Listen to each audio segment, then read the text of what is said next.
The ocean behind Chris Hemsworth's property didn't just move. It breathed.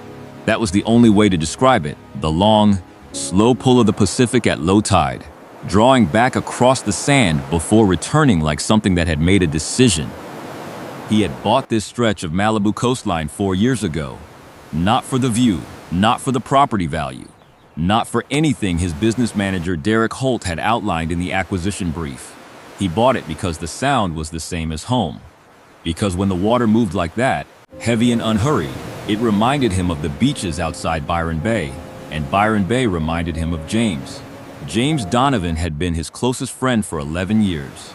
They had met on the set of a high-altitude action film outside Denver in the spring of 2013, two Australians a long way from home, both of them laughing too loud at the same bad joke the director told at the opening crew meeting. James was a stunt coordinator then, precise, fearless, the kind of man who could walk a wire 200 feet above a canyon floor and come down the other side still smiling. He had a daughter named Lily, who grew up to be the kind of person who collected seashells and kept them in a glass jar on the windowsill and could tell you exactly which beach each one came from. The accident happened on a Tuesday in October, 22 months ago, a rigging failure on a commercial shoot outside Santa Monica. James was 53 feet up. He did not come back from it. Lily was 17 years old. She had been in the vehicle on the access road below when the equipment failed, a detail the production company's lawyers had worked very hard to make disappear from the incident reports. She survived.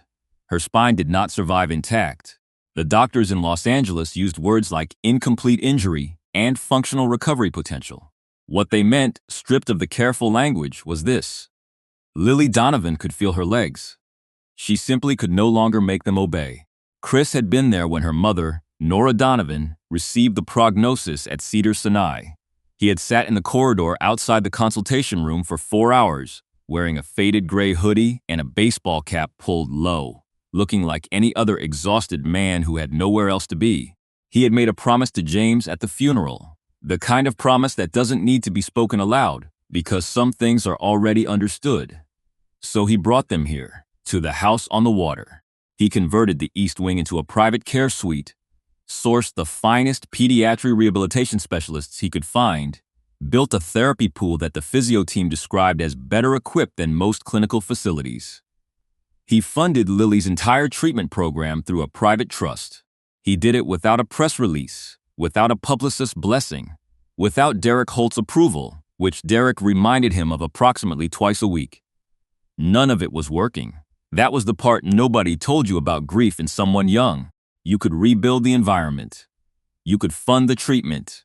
You could fill the house with the best equipment money could source. But you could not reach inside a 17-year-old girl and relight a fire that had gone out the day she watched her father fall. Lily moved through her therapy sessions the way a person moves through something they have agreed to endure. Polite, cooperative, empty. She sat in her custom titanium wheelchair at the window each afternoon and looked at the water the same way Chris sometimes caught himself looking at it, like it was somewhere else, like this was not quite the real world. The therapy team, led by Dr. Patricia Wells, a pediatric rehabilitation specialist from Cedars, documented what they called motivational deficit. Lily had decided, somewhere in the quiet of her own mind, that there was nothing on the other side of the effort worth reaching for. Chris did not know how to fix that. He had spent 11 months trying. He was coming back from a dawn surf on a Thursday in late March when he first saw the boy. He almost missed him. The morning light was still low and orange, cutting flat across the sand, and Chris had his board under one arm and his attention on the path back to the main gate. He was in the kind of post-surf quiet that took years to build, the particular stillness of someone who has learned to let the water reset them, when something at the far edge of the property made him slow his stride. The boy was on the other side of the fence line. He was lean, 17 years old, maybe just turned, wearing a white t-shirt washed so many times the fabric was almost translucent, and cargo shorts 2 sizes too big for his frame. He was barefoot, his hair needed cutting, and he was dancing, not performing, not trying to attract attention, dancing the way people sometimes do when they think no one can see them. Private and enormous at once, arms conducting some internal orchestra, Feet finding rhythms in the uneven ground, mouth moving in what might have been counting or might have been singing. He spun. He stumbled. He laughed at himself for stumbling and spun again. Chris stood on the wet sand and watched for a moment that lasted longer than he realized. He did not call out. He did not call the property management line, which Derek had made very clear was the correct first step in situations like this. He stood with his surfboard and watched the boy dance, and something he couldn't have named moved through him. Not sentiment, not pity, something closer to recognition. He had grown up in Bullman. He knew what it looked like when someone used movement to outrun a feeling. He went inside and said nothing about it to anyone. But before he went in, he stopped at the gap in the cedar fence, the place where two panels had separated slightly at the post, and studied it for a moment. Then he straightened up and walked away without calling the landscaping team to have it repaired. He noticed that, about himself, later. That evening, at 4:47, he found himself walking the northern fence line for no particular reason he was willing to state out loud. The boy was there again. This time he had squeezed through the gap and was crouching in the shadow of the hedgerow, eyes fixed on the terrace. On the terrace, 30 yards away, Lily sat in her wheelchair, facing the ocean, not watching it, hands still in her lap, the glass of apple juice Claire had brought at 4:30 untouched on the side table. Chris watched the boy watch Lily. Neither of them moved for a long count. Then the boy stood up. He stepped into the late afternoon light and began to move, not toward her, just there, between the hedge and the terrace, as if the distance was a stage and he had decided to use it. His arms went wide, his knees bent low. He made his face cartoonishly serious, like a man performing a very important ceremony, and then, at the exact moment it reached full solemnity, he let one foot slip, caught himself, and looked around as if checking whether anyone had noticed. Nobody had, except Lily. And the corner of her mouth moved. It was the smallest thing. Less than a smile, a flicker, the way a candle responds to a breath that hasn't quite reached it. But it moved. Chris, standing just inside the north gate, did not intervene. He told himself it was because he didn't want to startle the boy. That was not entirely true. Claire Oakes had been with the Donovan household since before the accident. A solidly competent woman of 41 who had the particular gift of knowing which situations required her presence and which ones required her absence. It was Claire who found Chris in the gym at 6:15 on the third morning, working through a boxing circuit, and stood in the doorway until he stopped. "The kid was back yesterday," she said, "and the day before." Chris unwrapped his left hand. "I know. Lily asked me if he was coming back today." A pause. She asked if the funny boy was coming back, and then she drank her juice. He stopped unwrapping. Lily had not asked about anything with forward expectation in 11 months. Dr. Wells had a term for it. Prospective engagement deficit. Lily had stopped orienting toward the future. She existed fully in the present tense, and not in the good way. She had asked if the boy was coming back. "Make sure the north gate isn't locked tonight," Chris said. Claire nodded once and left without further discussion. She was good at that. His name was Eli Ward. Chris learned this on the fourth day, when he finally walked out to the terrace at 4:30 and sat down in the wooden chair 2 feet from Lily's wheelchair and waited. The boy appeared at 4:47. He stopped when he saw Chris.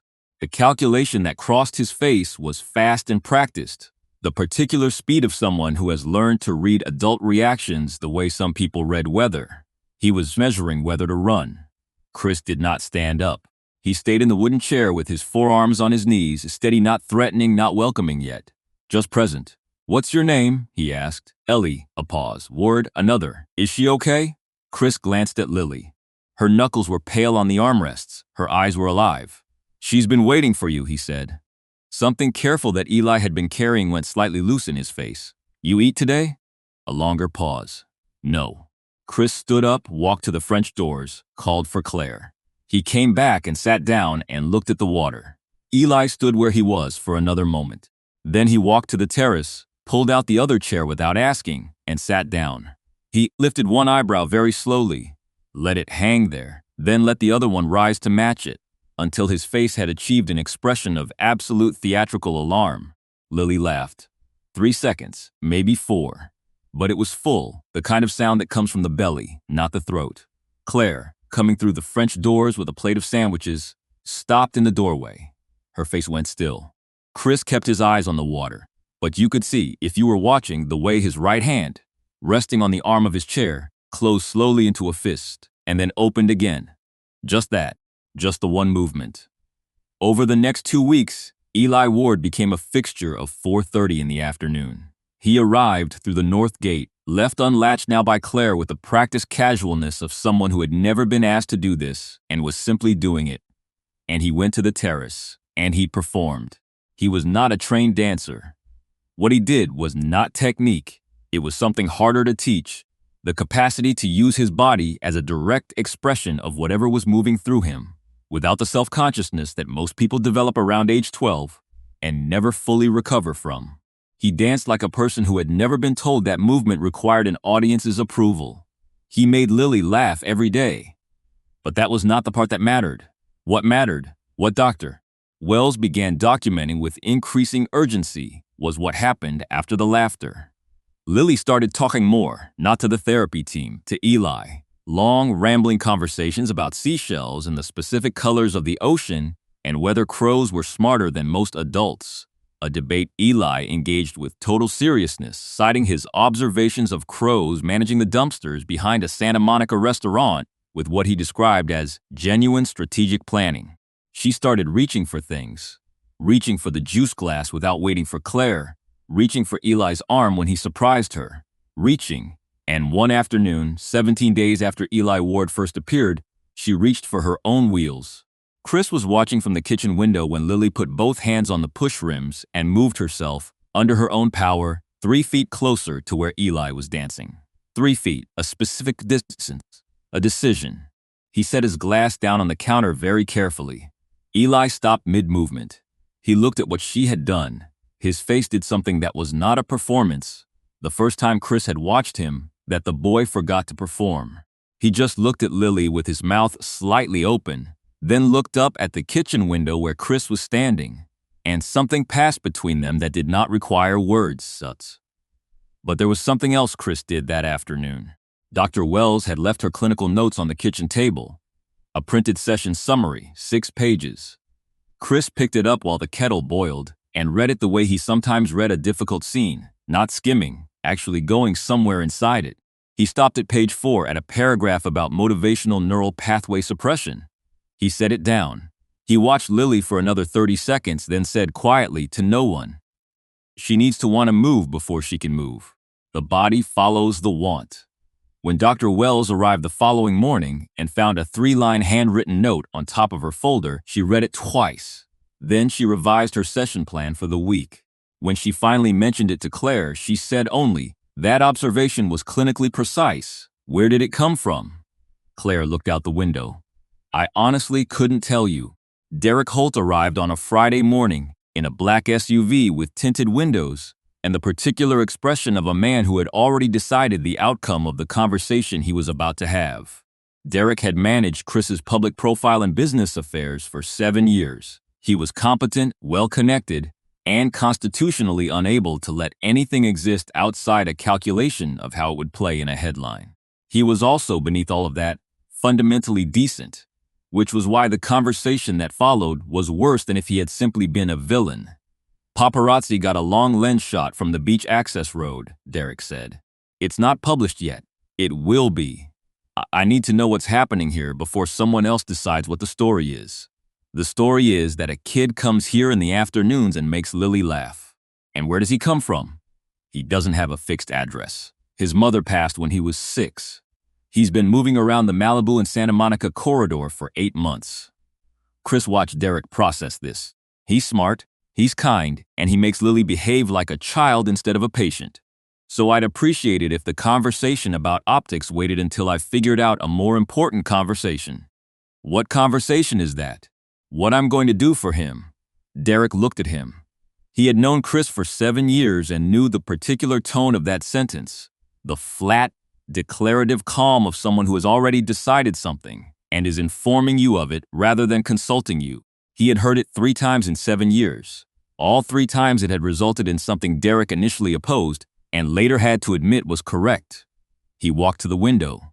"Whatever you're planning, don't hide it. Do it in the open. Let it be what it is." "I know how to do this," Chris said. And here is where you need to understand something about Chris Hemsworth that most people watching from outside tend to miss. In the spring of 2003, 20 years old and not yet famous, not even close, he had spent 4 months working a seasonal job on a cattle station outside Longreach in central Queensland.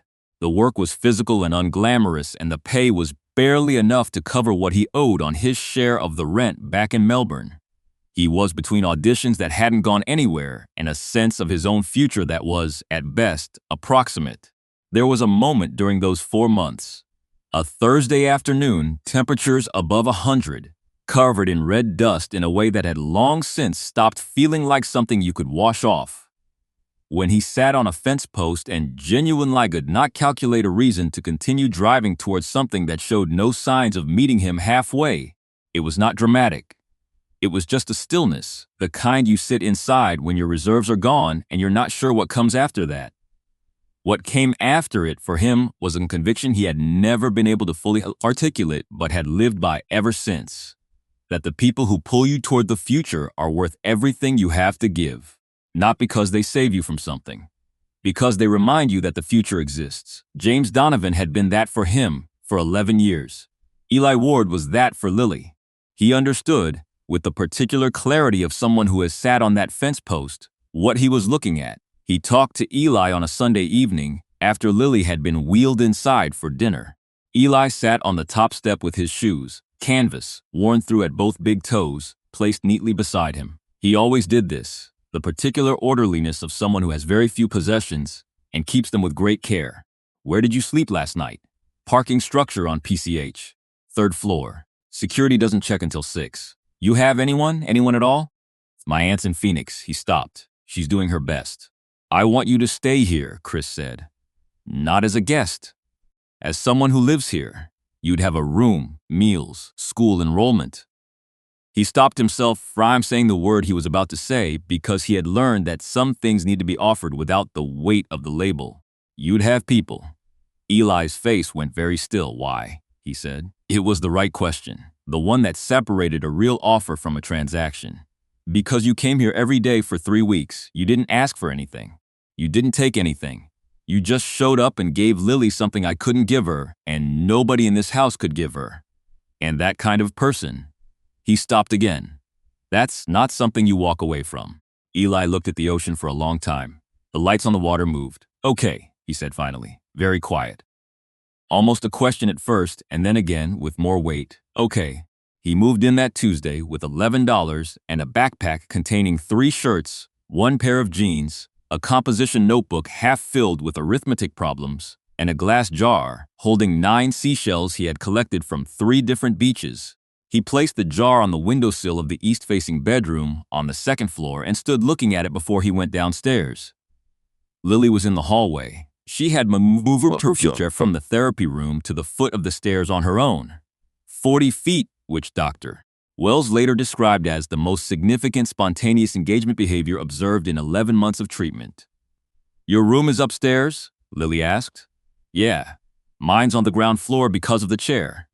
She looked at the stairs. But I'm going to be upstairs eventually. I know, Eli said. How do you know? He looked at her with the same absolute seriousness he sometimes deployed right before a joke. Because you moved yourself 40 feet to tell me about it. People who are going to stay on the ground floor don't do that. Lily considered this. Then she turned her chair and headed back toward the therapy room without a word. But her shoulders were different. Straighter. The particular straightness of someone who has just received a piece of information they intend to act on. What Chris did next was simple. He called a journalist he trusted, a woman named Morgan Alcott who had covered rehabilitation, medicine, and disability rights for 12 years, and gave her the actual story. James Donovan. The accident. The production company's liability. The safety protocols that had failed. Before Morgan published a word, she made 3 calls of her own. The first reached Denise Farrell, Vertical Line's on-set safety coordinator for 4 years, terminated on November 14th, 3 days after she submitted an internal incident report naming the production supervisor who had signed off on equipment despite a flagged maintenance alert. Brad Cowell, Vertical Line's head of operations, had called her in and eliminated her position due to restructuring. She had kept a copy of everything. She had been waiting for someone to ask. The second reached Roy Baxter, a stunt performer who had been on the shoot the day James died. At 7:50 a.m. that morning, Roy had raised a concern, out loud, in front of 8 crew members, about the load rating on a secondary anchor point. Brad Cowell had told him if he wasn't comfortable, he was welcome to sit the day out. Roy had stayed because he had rent due and because the unspoken rule was that the person who raises the concern is the person who doesn't get called back. He had not spoken about that morning until Morgan Alcott asked him directly. The third reached Sandra Witt, a camera operator on the ground unit that day. In the weeks after the accident, a representative of Vertical Line's legal team had called her to explain that future production work flowed toward people known as reliable and professional. Sandra had stayed silent for 22 months. She told Morgan, "The reason I'm talking now is because someone else went first, and I'm not going to let that be for nothing." Morgan Alcott published on a Friday. The piece was 4,000 words. It named Vertical Line Productions, named Brad Cowell, and the overridden maintenance alert, named the California Division of Occupational Safety and Health as the regulatory body that had quietly closed its inquiry 18 months prior. It placed everything in the context of 4 documented safety incidents over 6 years, each resolved through settlement and silence. The consequences arrived in sequence, each one harder than the last. Brad Cowell was terminated by Vertical Line's board that Monday morning, effective immediately, invoking Section 9(4) announced an all-staff memo at 9 a.m. in a way that left no room for a graceful exit. The California DOSH inquiry was formally reopened on Tuesday. An attorney from Callaway and Finch filed a civil suit on behalf of Nora Donovan the same day, seeking $4 million, citing Garrett Sloane and 3 production management team members by name. By Thursday, Vertical Line stock had declined 22%, and a second streaming platform had paused a $7 million development deal. A trade publication ran the headline, "Vertical Line Productions, the safety record the lawyers tried to bury." Garrett Sloane's assistant called Derek to request a conversation with Chris. Chris said no. "He wants to apologize," Derek said. "His lawyers want to contain the story." That's not the same thing. He was right. It wasn't. 3 weeks after publication, Sloane appeared at a press event and was asked whether he accepted personal responsibility for James Donovan's death. He said, in the careful language of a man who had been extensively rehearsed, that he carried the weight of that day and always would. The journalist asked if he had spoken to Lily Donovan. He said his legal team had advised against direct contact. He said it like that was an answer. Eli watched this interview on the tablet Claire had set up in the kitchen, sitting on the counter eating toast. He watched the part about the legal team. He took a bite and said, without looking away from the screen, he knows he did something wrong. "Yeah," Chris said, "but he's more scared of it than sorry about it." "Yeah." Eli was quiet for a moment. "My mom used to say that was the worst kind of guilty, when you're so scared of what you did that you can't even look at it." "Your mom was right." Eli nodded and finished his toast. It was 6 weeks after that, on a warm afternoon in late May, when the marine layer had lifted early and the light on the water was the particular gold that only happens for about 40 minutes before it tilts toward orange, that Lily Donovan did the thing. She had been working with Dr. Wells every morning for 3 weeks, sessions running longer now because Lily was the one asking to extend them. She had been using the parallel bars. She had been doing the work the way she had never done it before. Not as compliance, but as pursuit. She was hunting something.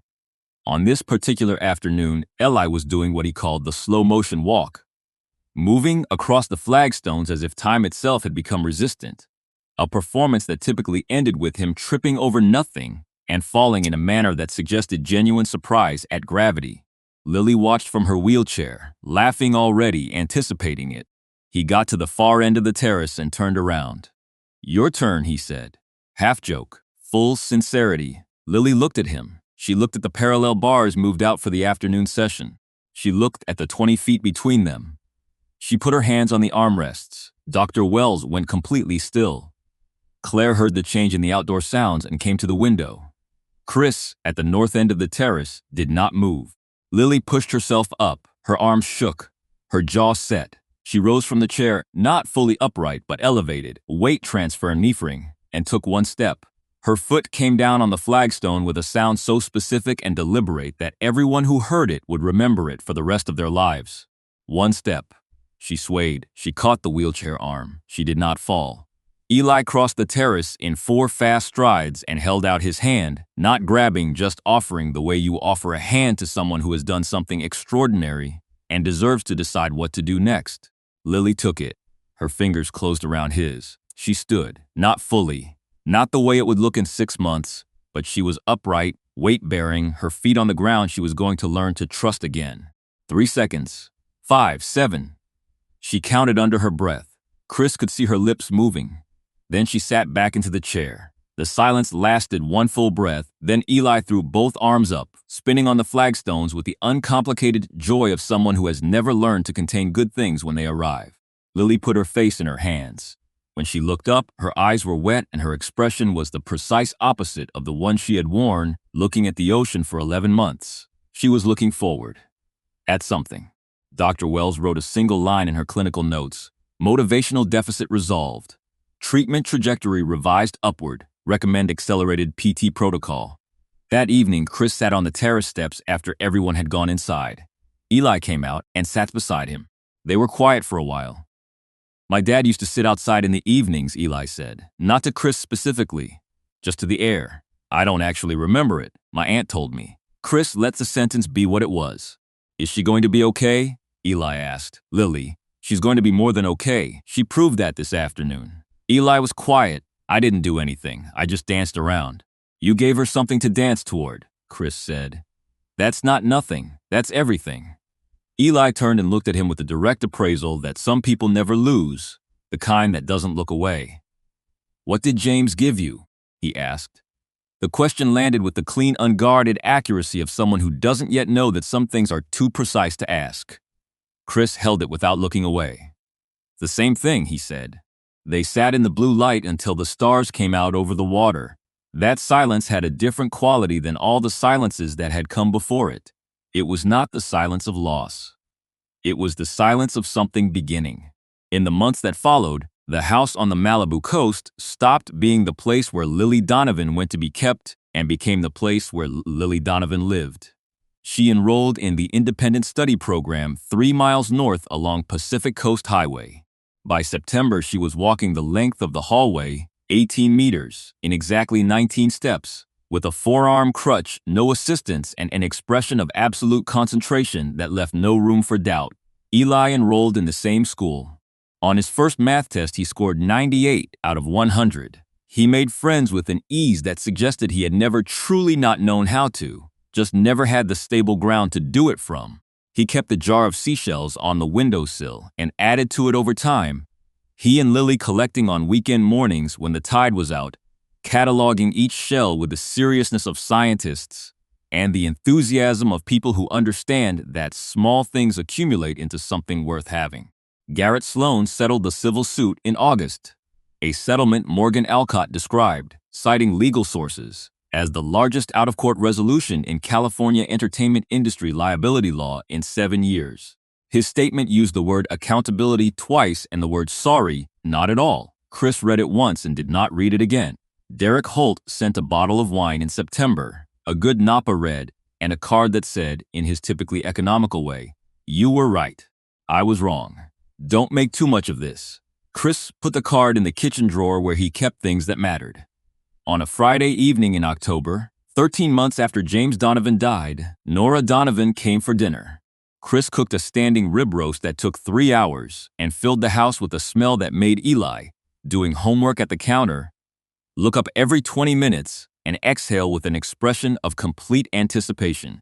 After dinner, when the two of them had gone upstairs, Lily on the lift, which she used without ceremony, which was the best thing about her, Nora sat at the kitchen table with a glass of wine and looked at the ocean. "She laughs like James did," she said. I hadn't heard it for a long time. Chris said nothing. "Do you think he knew?" Nora asked. "Before the accident, did he know you would do this?" Chris thought about James Donovan for a long moment, about 11 years of friendship, about the laugh that had started everything in that Denver crew meeting, about a conversation late at night on a film set outside New Mexico, about what it meant to be the kind of person who showed up for people, About whether that was something you decided or something you just were. I think he knew, Chris said. Yeah, I think he knew exactly. Nora nodded. Outside, the Pacific breathed in its long, slow way, and the lights of the Malibu coastline were reflected in broken, beautiful lines on the water, and the house that had been quiet for so long held the sound of two people moving around on the floor above. The particular thump and shuffle of people who live somewhere, who have claimed it, who are becoming at home in it. And that sound was the thing that made the evening what it was. Some people come into your life and remind you what it's for. James Donovan had been that. Eli Ward had carried it forward without knowing what he was carrying. And what had come back, for Lily, for Chris, for everyone in that house, was not what had been lost. It was something that couldn't be lost. The understanding that the path forward doesn't always look like you expect it to. Sometimes it looks like a barefoot boy dancing in your yard for no reason, except that someone nearby looked like they needed to laugh. That is the kind of wealth that has no amount attached to it. The kind that compounds in ways no one can track, that earns returns in the most unlikely quarters, that turns up in jars of seashells on windowsills, and in the sound of a girl walking 18 meters down a school hallway, and in the laughter of a young woman who sounds like her father. The kind you only find when you stop looking for something else. Before you go, think about the last time someone gave you something that cost them nothing, but changed everything. The last time a small, unexpected act of kindness arrived exactly when you needed it most. Tell us about it in the comments. We genuinely love to know. And if this story meant something to you, share it with one person who needs it right now. Subscribe so you're here for the next one. We'll see you then. This is a fictional dramatized story created for educational and inspirational purposes. All supporting characters, businesses, and events are fictional. Any resemblance to real persons other than Chris Hemsworth is coincidental.